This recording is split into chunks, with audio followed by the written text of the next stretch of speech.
A pequena nação de Israel, existente há vários séculos enquanto povo, mas há menos de 2 décadas como uma nação moderna, conseguiu de alguma forma uma das mais surpreendentes vitórias militares de todos os tempos. Em 1967, durante apenas 6 dias, Israel venceu as forças inimigas cuja superioridade numérica era de 2-1. Essa vitória inusitada teria sido resultado de uma estratégia militar superior ou havia outra coisa envolvida? Seria possível que alguma coisa na história dessa nação tivesse mudado a balança a favor de Israel?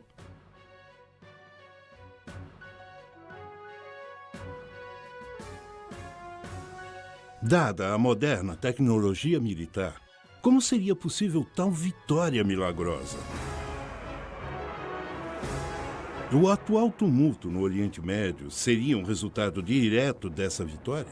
E poderia, talvez, estar preparando o cenário para que a história se repetisse? A vitória de Israel na Guerra dos 6 Dias foi uma genialidade militar ou poderia ter sido um milagre profetizado nos segredos milenares da Bíblia?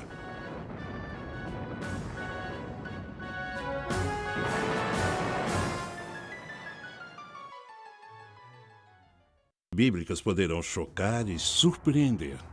Segredos Milenares da Bíblia, Série 2. A Guerra dos 6 Dias. Foi a Guerra dos 6 Dias um milagre?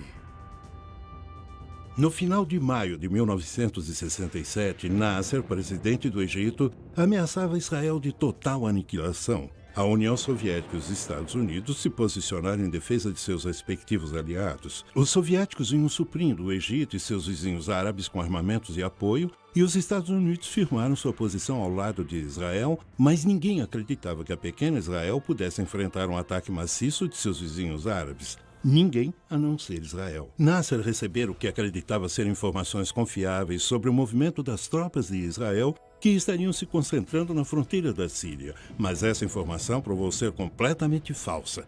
Talvez o aspecto menos conhecido dessa teoria da conspiração seja o envolvimento da União Soviética. Os registros históricos mostram que a União Soviética intencionalmente deu aos egípcios informações erradas sobre as tropas israelenses estarem se intensificando na fronteira da Síria. Eles calcularam que isso provocaria uma resposta de Nasser. E, aparentemente, era exatamente o que queriam. Alguns egípcios acreditam que os soviéticos passaram relatórios falsos da concentração de tropas israelenses para mostrar o quanto dependiam dos soviéticos. Mas, do ponto de vista israelense, alguns acham que os soviéticos tentaram iniciar uma guerra que resultaria na destruição de Israel. Os russos forneceram informações falsas aos egípcios, pois era uma oportunidade de conseguirem dominar o Oriente Médio. Israel era uma mini-superpotência naquela região. Então eles achavam que poderiam controlar as nações árabes e forneceram todas as armas, os tanques, os aviões e instrutores para conseguirem essa tarefa de dominar aquela área. Até hoje, os então oficiais superiores soviéticos insistem que não foram eles que deram as informações aos egípcios, mas os egípcios que deram a eles. Portanto, dito isso, podemos ver o quanto a União Soviética em 1960 tinha interesse em fomentar desavenças no Oriente Médio e abrir uma segunda frente contra o Ocidente, além do Vietnã.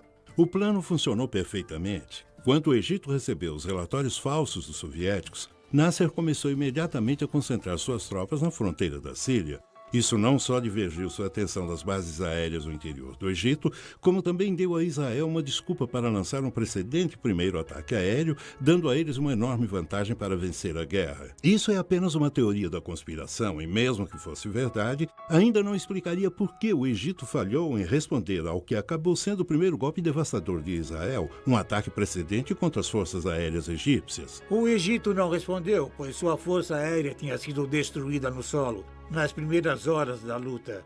Os egípcios não tinham atacado antes porque estavam sob forte pressão dos Estados Unidos e da União Soviética para não fazê-lo.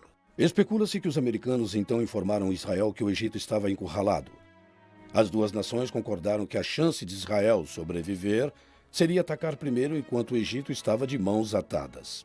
Tanto Israel quanto os Estados Unidos negaram estar envolvidos em qualquer trama em 1967. Os russos, por outro lado, admitiram ter passado para o Egito informações falsas quanto às atividades de Israel na fronteira da Síria, mas eles também continuaram a negar qualquer conspiração contra Nasser. Talvez nunca venhamos a saber ao certo se houveram acordos secretos que contribuíram para a derrota dos árabes na Guerra dos 6 Dias, mas mesmo que houvesse alguma verdade nessas teorias, não explicaria os vários outros eventos misteriosos que aconteceram no decorrer da guerra, como no dia em que os israelenses começaram sua invasão por terra da fortificada Península do Sinai. O milagre é que Israel tinha 260 mil soldados em sua fronteira contra 600 mil soldados árabes prontos para atacar. E as chances favoreciam os árabes, é claro. Todos achavam que se houvesse guerra, Israel certamente perderia. Quando os tanques israelenses entraram na Península do Sinai, os egípcios pareciam estar dando vantagem a eles. Por exemplo, há registros de tanques egípcios fugirem sem serem atingidos e sem disparar. Mais estranho ainda foram as inexplicáveis deserções das bases de míssil terra-ar. Os egípcios abandonaram o equipamento militar, a maioria de fabricação russa, no valor de mais de $1 bilhão. Até complexos equipamentos de radar em bom funcionamento foram largados. Não é raro tropas recuarem perante um exército implacável que avança. O incomum é quando milhares de soldados deixam para trás enormes quantidades de material bélico valendo milhões de dólares e sem tentar desabilitar esse material. Isso aconteceu várias vezes na Guerra dos 6 Dias. O que fez o inimigo recuar tão depressa? Teriam eles experimentado algo tão assustador que tiveram que se retirar sem antes poder evitar que suas próprias armas caíssem em mãos inimigas? Depois de sua derrota na Guerra dos 6 Dias, os líderes árabes foram criticados pelos amigos e aliados. Como puderam ser derrotados tão facilmente e tão depressa também pelas forças de combate israelenses? O presidente egípcio Nasser continuou culpando a intervenção americana no conflito pela derrota do Egito. Então é possível que os Estados Unidos tenham fornecido armas secretas a Israel e mantido isso em segredo por todos esses anos? Certamente não é raro uma arma de destruição em massa mudar o rumo da guerra, e todos sabemos que a bomba atômica é um bom exemplo. Durante a Segunda Guerra Mundial, os japoneses tinham prometido lutar até a morte, mas quando os Estados Unidos lançaram seu poderio nuclear em Hiroshima e Nagasaki, os japoneses não tiveram outra escolha senão se render. Quando os Estados Unidos lançaram a bomba atômica, não era mais segredo. Isso provou que eles não só a possuíam, mas estavam prontos para usá-la. Que tipo de arma secreta Israel poderia ter lançado em total silêncio nos árabes, sem que eles suspeitassem? Se isso fosse possível, não teria sido a primeira vez na história dessa nação preparada para o combate. Os escritos da Bíblia falam de muitas batalhas. Batalhas cuja maioria os israelitas venciam. E venciam não porque eles fossem mais numerosos, nem por serem mais fortes, mas porque eles possuíam uma arma secreta muito importante: a Arca da Aliança. Para os israelitas, essa era a moradia de Deus. Talvez o exemplo mais conhecido do poder da arca numa batalha nos é dado no livro de Josué, em A Conquista de Jericó. Deus disse para Josué mandar seus soldados marcharem ao redor da cidade durante 6 dias, carregando à frente a Arca da Aliança. No 7º dia, eles marcharam em volta da cidade novamente, mas dessa vez os sacerdotes tocaram as trombetas de chifre de carneiro e as muralhas de Jericó, como sabemos, ruíram.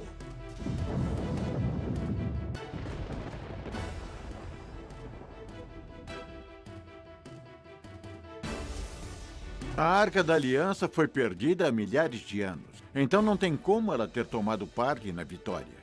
Mas eu acho que havia uma arma secreta, provavelmente fornecida pelos Estados Unidos. Os americanos devem ter passado informação da inteligência aos israelenses, mas negam terem feito alguma coisa além disso.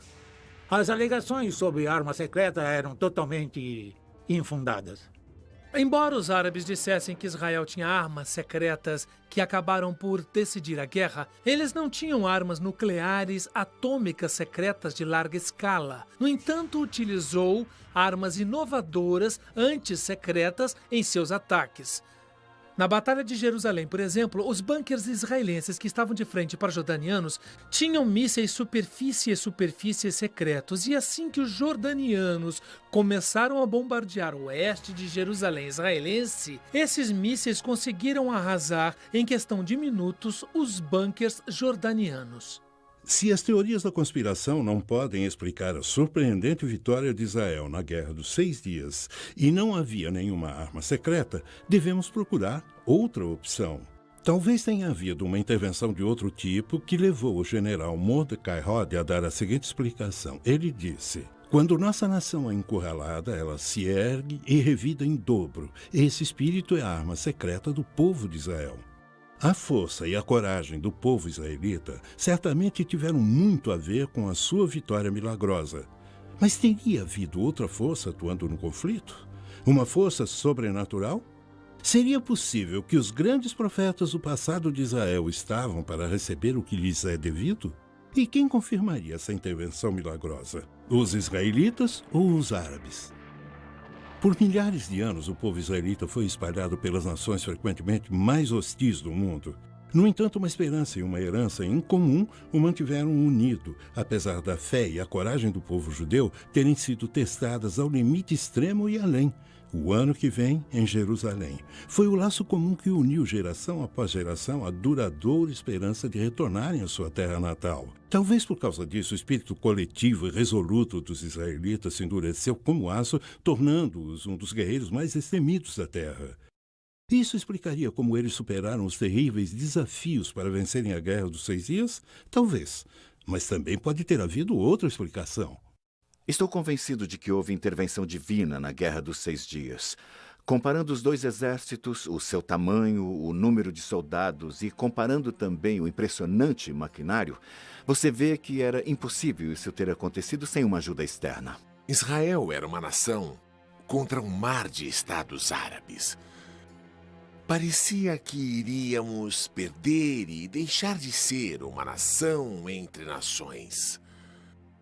Quando vencemos, especialmente quando liberamos a cidade sagrada de Jerusalém, não tínhamos a menor dúvida que essa era mesmo uma guerra, uma vitória projetada por Deus. Vários acontecimentos da Guerra dos 6 Dias são muito difíceis de explicar. Parecem pertencer mais a um âmbito sobrenatural do que natural. Sempre pareciam estar atuando a favor de Israel.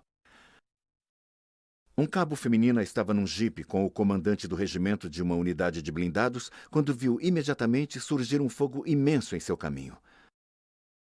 O comandante não conseguia ver nada, e a moça, pensando que os óculos dele estivessem cobertos de areia, gritou para que ele desviasse para o lado. Ele se convenceu do perigo, pois conhecia a moça o bastante para confiar em seu julgamento, embora não visse nada no caminho. Mesmo assim, desviou para uma outra passagem que surgiu entre as dunas. A coluna de veículos atrás deles os seguiu. Apenas um jipe continuou no caminho original. De repente, houve uma terrível explosão e fogo. O jipe que continuou no caminho tinha entrado num campo minado dos egípcios.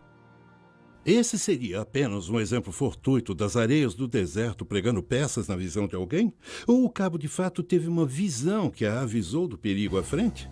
O mais importante é por que essa guerra estava repleta de tantos exemplos de acontecimentos inexplicáveis que agiram em favor de Israel. O real milagre da Guerra dos 6 Dias foi que entre 31 de maio e 5 de junho de 1967, as condições favoráveis que quase garantiram uma vitória árabe derreteram como gelo sob o sol do meio-dia. E Israel subitamente emergiu vitoriosa. Para a surpresa de todos, acho que o poderio ocidental e todo mundo ficou totalmente chocado com a vitória após ter examinado o mecanismo da vitória de Israel. Descobriram que houve vários milagres. Surgimento de soldados que não deveriam estar lá, aparições milagrosas, como descrito por homens como Gerson Salomão, do Monte do Templo, de soldados com uniformes brancos que afugentaram os sírios. ele conta a história de como eles salvaram sua vida. E mais tarde, ninguém conseguiu explicar aqueles soldados com uniformes brancos. Israel é um milagre. E como Deus aparece nos campos de batalha e na história de 4.000 anos, é um milagre. Na batalha que levou à Guerra dos 6 Dias, na fronteira de Israel com a Síria, fui muito ferido durante uma batalha longa e muito difícil. Um tanque me atropelou, então eu fiquei estirado no chão, quase morto. Eu só tinha minutos de vida. Centenas de soldados sírios vieram das montanhas e me cercaram. Nos meus últimos instantes de vida, podia ouvi-los carregando as armas para me matar. De repente, quando estavam prontos para atirar, deram as costas e voltaram rápido para as montanhas. No mesmo instante, eu vi uma luz imensa me cobrir de todos os lados e ouvi a voz de Deus falando com o meu coração. Você não vai morrer aqui, Salomão. Então seja forte, eu estou com você. Poucos instantes depois, os soldados israelenses me levaram para o hospital. Um fato inusitado ocorreu poucas semanas depois.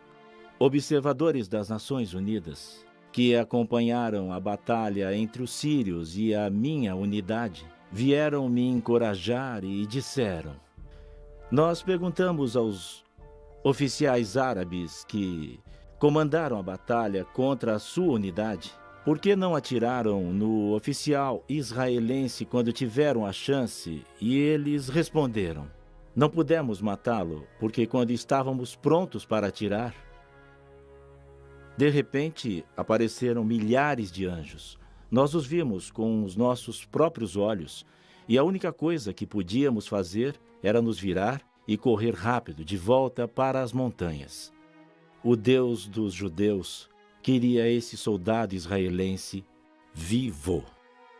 Outro grande milagre aconteceu no Sinai, quando um soldado israelense que tinha perdido a sua unidade e estava sozinho, de repente viu uma unidade militar de milhares de egípcios. Eram milhares de egípcios. Quando eles o viram, ergueram as mãos e, de mãos erguidas, andaram até ele, prontos para serem aprisionados. Ele ficou surpreso, não acreditava no que via, mas os levou como prisioneiros. Eles o seguiram até a unidade principal da qual ele havia se perdido. Ao chegar à unidade, sua unidade ficou chocada. Eles não podiam acreditar. Um soldado israelense sozinho, levando atrás de si milhares de soldados egípcios de mãos erguidas, prontos para serem presos. Então eles levaram os soldados presos e depois interrogaram os oficiais egípcios. O que houve? Como se renderam a um soldado israelense? E eles responderam: ele não estava sozinho. Junto dele haviam milhares e milhares de anjos, com armas em suas mãos, prontos para atirar. E eles disseram: estamos prontos para lutar contra soldados israelenses, mas não estamos preparados para lutar contra os anjos de Deus. Comparando os dois exércitos, seu tamanho, o número de soldados e também comparando o seu maquinário, vê-se que jamais poderia ter acontecido sem uma ajuda externa. Se olharmos as Escrituras, nós vemos que Elias também esteve rodeado pelo inimigo a um dado momento. Seu servo disse: o que vamos fazer? Ele disse: Senhor, abra os olhos dele. De repente, seus olhos se abriram para os seres sobrenaturais. E o mesmo é verdade nessa guerra. A história nos diz que os egípcios estavam subindo para a fronteira do sul de Israel quando uma mão, de repente, saiu do céu. Então eles ficaram com muito medo e fugiram. E essa história foi contada pelos egípcios, que disseram que algo sobrenatural havia acontecido. Essas não são apenas histórias místicas de livros. Isso é realidade na vida de Israel. Teria sido isso que o Senhor tinha em mente quando disse ao povo judeu em Levítico 26, versículos 7 e 8? Perseguireis os vossos inimigos, que cairão à espada diante de vós. 5 de vós perseguirão 100, e 100 dos vossos perseguirão 10.000. Tal ocorrência deixaria pouca dúvida quanto a quem era o seu protetor. Desde 1948, Jerusalém, o centro da fé judaica e sagrada para o cristianismo e o islã, tem sido uma cidade dividida. Israel controlava a metade ocidental da cidade e a Jordânia retinha o controle da metade oriental, que era a cidade antiga. Em 5, 6 e 7 de junho, houve uma briga ferrenha à volta toda do flanco oriental da cidade antiga. Mas na manhã do dia 7 de junho, o terceiro dia da guerra, as armas dos jordanianos se calaram. O general Uzi Narquis, da Força de Defesa Israelense, liderava o ataque. Ele conta que no quarto dia, uma calma sinistra pairou sobre a cidade. No início, ele chegou a pensar que fosse uma armadilha, mas os batedores confirmaram que a cidade estava vazia. Os jordanianos tinham saído na noite anterior, deixando todo o equipamento, e os israelenses, sem sequer atirar, entraram na cidade. Tomaram o monte do templo e alcançaram o muro ocidental. Quando os soldados israelenses entraram na antiga cidade de Jerusalém, não conseguiram acreditar no que viam. Lá perante eles estava o Muro das Lamentações, a única parede restante do segundo antigo templo que tinha sobrevivido à história da castigada região. Em 1948, os árabes tinham lacrado a antiga cidade e os judeus foram impedidos de entrar nesse lugar, o lugar mais importante do mundo para esse povo. Ali eles podiam agradecer e orar para o Deus que havia cuidado deles por milhares de anos. Nem todos os soldados israelenses acreditavam nisso. Alguns tinham pouco ou nenhuma convicção religiosa. Mas mesmo os incrédulos perceberam que algo importante havia ocorrido. Havia um significado especial na conquista milagrosa desses grandes trechos de terra, a mesma terra que os antigos escritos prometeram aos descendentes de Abraão? E a profecia da Bíblia teria sido cumprida quando Israel tomou posse de Jerusalém? O aspecto mais importante da Guerra dos 6 Dias foi o fato de Jerusalém ter sido unificada.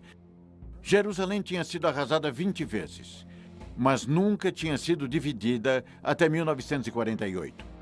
E muitos dos profetas falaram sobre a unificação de Jerusalém que aconteceu na Guerra dos 6 Dias. A importância da recuperação de boa parte da terra prometida na Guerra dos 6 Dias é a realização de antigas profecias da Bíblia. Os escritos contam que os judeus seriam espalhados pelo mundo em 3 ocasiões diferentes. Também previram que a cada vez os judeus voltariam para Jerusalém. 2 das 3 voltas foram em tempos bíblicos. A terceira ocasião é a mais significativa e começou com a retomada de Jerusalém na Guerra dos 6 Dias. Muitos estudiosos da Bíblia acreditam que a entrada em Jerusalém em 11 de junho marcou o início do final dos tempos na Terra. A profecia da Bíblia, final dos tempos, se refere ao período de desastres cataclísmicos naturais, fome e guerra que iriam preceder o fim do mundo. Esses eventos, então, levarão a um conflito final, a uma batalha pavorosa, o Armagedom. O presente retorno de Israel seria o começo da derradeira e última reunião dos judeus em Jerusalém? Seria mais um elo da grande cadeia de eventos que prepararam o caminho para o final dos tempos? Para muitos, a preocupação mais imediata é o efeito que o contínuo conflito no Oriente Médio está tendo nas nações do mundo, especialmente a Rússia. Eventos recentes indicam que o adormecido gigante da Guerra Fria foi acordado e está claramente disputando uma posição de autoridade hoje no Oriente Médio. Quando a Guerra Fria terminou e o bloco soviético se fragmentou, não demorou muito para que a sua influência no Oriente Médio retrocedesse.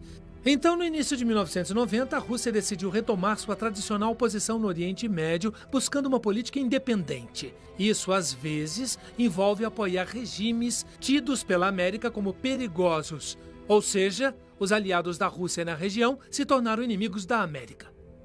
Em anos recentes, as tentativas de se levar paz duradoura ao Oriente Médio têm continuado, mas sim do que não, elas desabam sob o peso do antigo conflito. Por outro lado, estudiosos da Bíblia argumentam que cada vez mais as antigas profecias relativas a Israel estão sendo cumpridas. Isso significa que a Bíblia nos dá um mapa confiável do que esperar a seguir nessa região? Desde a sua vitória milagrosa na Guerra dos 6 Dias, Israel tem mantido uma posição tenaz nessa antiga cidade na colina. De fato, grande parte das terras pelas quais Israel lutou durante o conflito permanece sob seu controle. Mas por quanto tempo? Hoje, o Estado de Israel vive sob uma nuvem de constante ameaça de destruição por parte de outro de seus vizinhos árabes, o Irã. Pode esse pequeno Estado e as outras nações do mundo esperar por mais um milagre? Talvez a resposta ainda seja encontrada entre os segredos milenares da Bíblia.